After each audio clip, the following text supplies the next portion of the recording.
Next set of projections we're going to do is for the knee. So we're going to do the AP, the obliques, and the lateral to begin with.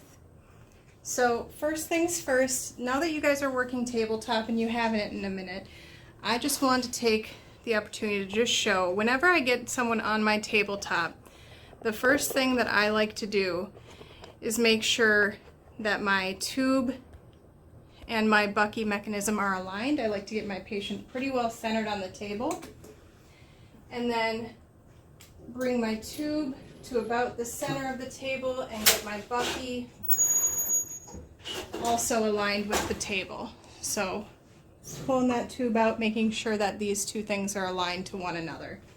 Okay? Because if I do it correctly, after I have all of that aligned, I should be able to just use, for the most part, obviously there's limitations to this, and especially with how old this machine is, there's even more than your newer machines, but you should be able to use your floating tabletop for your primary source of moving the patient to where you would need them. So these projections are lengthwise 10 by 12 cassettes. So I'm going to put that in. I do my knees in the bucky. I have some patients, or some people I've worked with, I should say, I've seen do it on tabletop. Really, it's kind of at that close variable zone, because after, I think it's 10 centimeters, don't quote me on this part, you should be in the bucky for your use. And just our population in the hospitals and clinics are usually a little bit on the thicker side as we get towards knee problems and whatnot. Not always, but if you had someone smaller or a child, you definitely could do this knee tabletop. I prefer doing it in the bucky. So I'm going to bring my tube and my patient so that they are aligned in that knee area. Your centering for this is 0.5 inches below the patellar apex. Before I can figure out what my CR angle though is, I need to use my caliper, which is one of these guys. Has measurements on there, and I need to measure from the back of the patient, set up just a little bit for me, yeah, perfect, to the level of the ASIS. So palpate for that ASIS, bring this down, and then you're going to measure, I'm going to steal this one more time. If you're looking at this, my patient's going to show their measurement right on the bottom of the caliper. And knee, for anyone 18 centimeters or less, is going to have a caudal angle. Anybody from 19 to 24 centimeters is going to be perpendicular, and anybody above 25 centimeters and above, they're going to have a cephalic angle. So again, measure from the back of the patient to the level of the ASIS. So with my patient, she was in that mid-range, which means I can use my perpendicular beam. Okay, so I'm going to zoom into our area of interest just a little bit more closely. Beautiful. And want to make sure that foot is nice and straight, feeling for that patella, and I'm going just below the patella. Let's see, right, perfect. Okay, and I'm just going to palmate it in on the sides a little bit so I don't have quite as much extra light field. And then since we have light field showing tabletop, you can just throw your marker down so that it's in view. Okay? Now from here, it's really easy to move to your obliques. Your centering is the same. Now you're just internally or externally rotating 45 degrees. So your medial oblique, you're going to rotate the foot 45 degrees internally. And yep, if the patient needs to rotate a little, that's totally fine. I could just then shift my tabletop again. And then your external oblique, 45 degrees externally. And again, use that tabletop to just shift as I need to. And those are those 3 images. So they're really easy. That was your AP, your internal oblique, and your external oblique. And everything stays the same. As long as you measure that ASIS level with your caliper, you're still doing a 1/2 inch below the patella, still a 40-inch SID. Everything else should be about the same. You're just changing the foot rotation. Alright, so now after doing an AP in the oblique knees, we're going to do a lateral knee. So I'm going to have my patient roll onto her right side. And this image is done with a 20 to 30 degree flexion of the knee. So I'm just going to let her flex just a little bit here till she's comfortable, and I'm going to move your foot just again a little bit right there. Centering for this projection is 1 inch distal to that medial epicondyle, so you can just feel for the epicondyle, go just below that. Your CR angle, though, needs to be 5 to 7 degrees cephalic for this image. So make sure you change your CR angle, unlike I just did. Change your CR angle to your cephalic. That's for everybody. There is no measuring required in this. And realign your image receptor. Okay? Touch the tube, touch the bucky. If you forget to do that, you're not going to be getting all of your image. So realigning that to each other. And now that we have the proper CR angle, we can find our medial epicondyle and just go 1 inch distal. Collimate my light field back down to my 10 by 12 cassette lengthwise.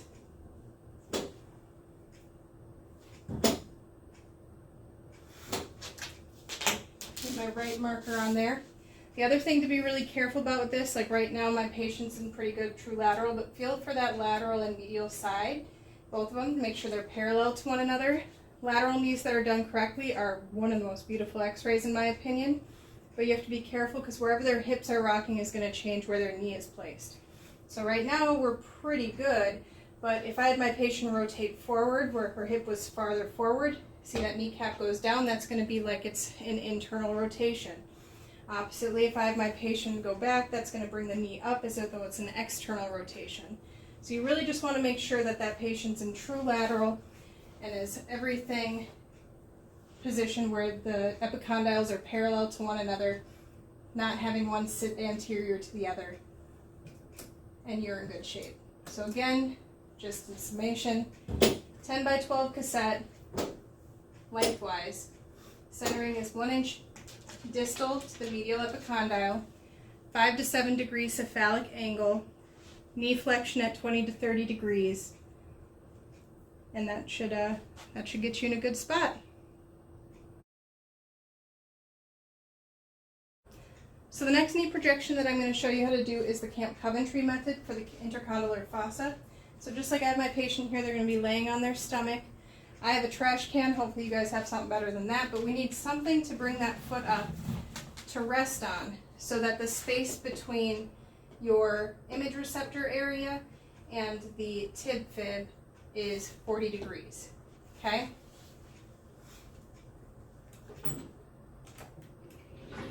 We're going to turn our cassette or our tube so that it's also at a 40-degree angle. And our goal is to shoot right into that intercondylar fossa and make that able to be visualized. Sorry for that terrible noise right there. Now, this has the same rule that we learned with SI joints. Some of you haven't learned that yet. If you haven't, ignore that comment. But this rule is in place for any time you're working in a bucky. And technically, I could do this tabletop. And I might actually do that. But if you were working within the bucky, you would need to come in 1 inch for every 5 degrees over 15 degrees. So if I was leaving this in the bucky, or you were somewhere where you had to do it in the table for some reason, you would go in 8 inches since we're at a 40-degree angle. So you would, your measurement on the tube stand, you would go to 32. I'm going to take my cassette out because the intercondylar fossa is small enough where we should be fine doing this on the tabletop. And I'm just going to slide this under her knee. Okay.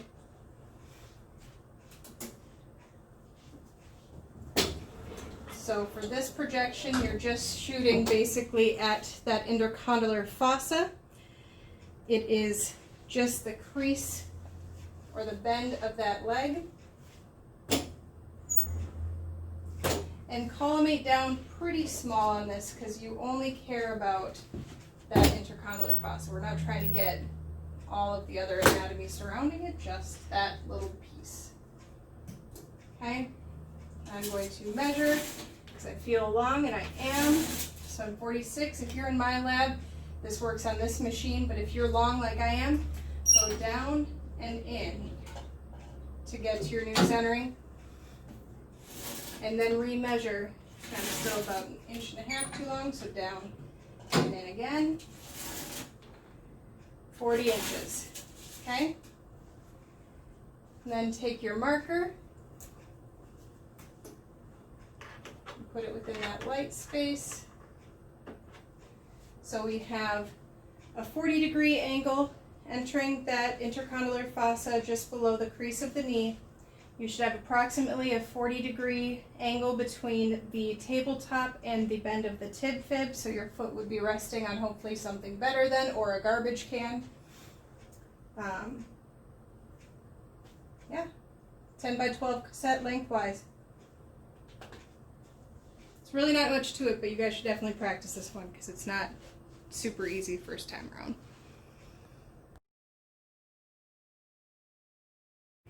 Last projection of the knee. Last projection of the knee we're going to do is the Setagas method for the patella. So for this projection, there's plenty of ways to do this. I'm just going to show you the one that's in your guys' packet.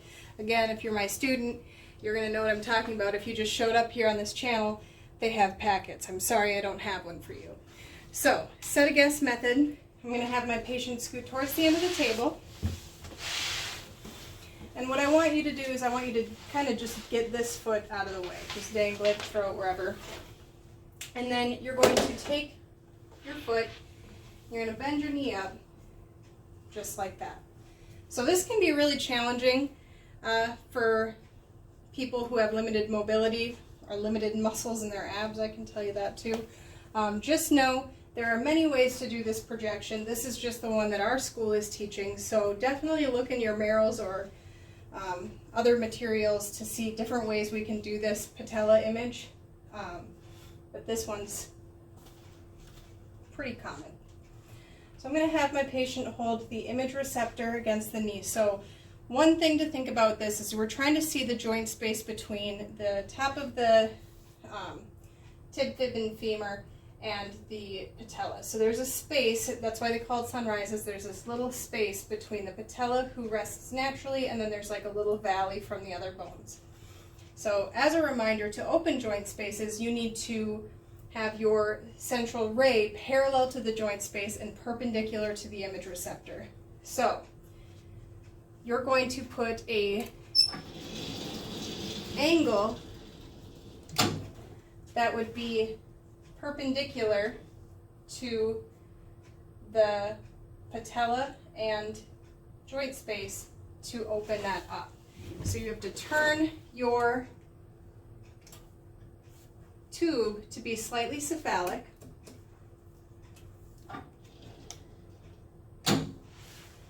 And you're aiming just distal to the kneecap or patella. So it's going to kind of, it always kind of ends up looking to me like a little bit like a little smiley face right there. Okay? I'm just going to get this a little bit more centered. So I want the front face of my tube and the front face of my image receptor to be even, and I want this CR to be going right parallel through the joint space and perpendicular to that image receptor to open that up. Then I take my marker